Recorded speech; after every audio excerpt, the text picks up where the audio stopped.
அதாவது வந்து இங்கே வரும்போது எனக்கு எந்த விதமான உஷார் கிடையாது. 5 பேர் சேர்த்து தூக்கிட்டு வந்திருக்காங்க. எங்கேன்னா திருநெல்வேலியிலேருந்து வந்திருக்கிறேன், தூக்கிட்டு வந்திருக்குறாங்க.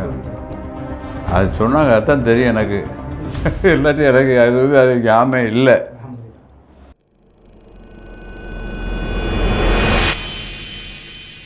இந்த அப்பா கீழே விழுந்துட்டாங்க. கீழே விழுந்ததில் வந்து கொஞ்சம் தலையில் அடிபட்டு மூளையில் வந்து ரத்த கசிவு இருந்துச்சு. ஆக்சுவலாக ஸ்கேன் எடுத்து பார்க்கும்போது ரத்த கசிவு இருக்குது அப்படின்னு சொல்லிட்டு ஒரு 2 டேஸில் வந்து அது உடனே ஆப்ரேஷன் பண்ணணும், இல்லை அப்படின்னா கோமாக்கு போய் வருதுன்னு சொன்னாங்க. அதுக்கப்புறம் சரி சொல்லிட்டு சார்கிட்ட இங்கே பேசிவிட்டு எங்கள் சார்கிட்ட கேட்டேன், ஓகே இங்கே வாங்கன்ட்டாங்க. மறுநாள் கூப்பிட்டு வந்துட்டோம். வரும்போதே கொஞ்சம் அன்கான்சியஸாக வந்தாங்க. அதுக்கப்புறம் இங்கே வந்து ட்ரீட் பண்ண ஆரம்பிச்சு வந்து நல்லாவுடைய கிருபை கொண்டு நல்ல மாற்றம், நல்ல சேஞ்சஸ் இருந்தது. அப்புறம் ஒரு 10-15 நாள், ஒரு 14 நாள் வந்து ஸ்டே பண்ணியிருந்தோம் சொல்லலாம். அதுலேயே நல்ல மாற்றமாக நல்லா பேச ஆரம்பிச்சிட்டாங்க, நல்லா ஒரு நடக்க ஆரம்பிச்சிட்டாங்க, நல்லா இருந்தது.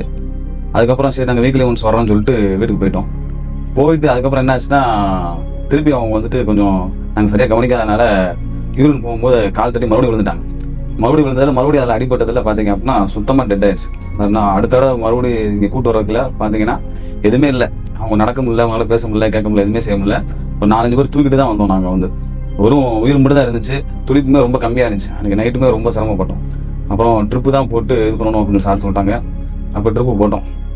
கிட்டத்தட்ட பார்த்தீங்கன்னா ஒரு 5-6 நாள் ஃபுல் கோமால தான் இருந்தாங்க. ஒன்று வந்து குளுக்கோஸ் மட்டும் தான் அவங்களுக்கு ஏறிக்கிட்டே இருந்துச்சு. எந்த அசைவுமே இல்லை, கண் துறக்கலை, எதுவுமே இல்லை. அதுக்கப்புறம் வெறும் அக்குபஞ்சரில் தான் அந்த ட்ரீட்மெண்ட் கொடுத்துட்டே இருந்தாங்க. நல்லாவுடைய கிருபை கொண்டு அப்புறம் ஒவ்வொன்றா வித்தியாசம் ஆச்சு. அப்புறம் முதல்ல கண் பார்த்தாங்க. அதுக்கப்புறம் வந்து அவங்களுடைய அசைவு பார்வை கொஞ்சம் வித்தியாசமாச்சு. அப்புறம் கொஞ்சமாக பேச ஆரம்பித்தாங்க.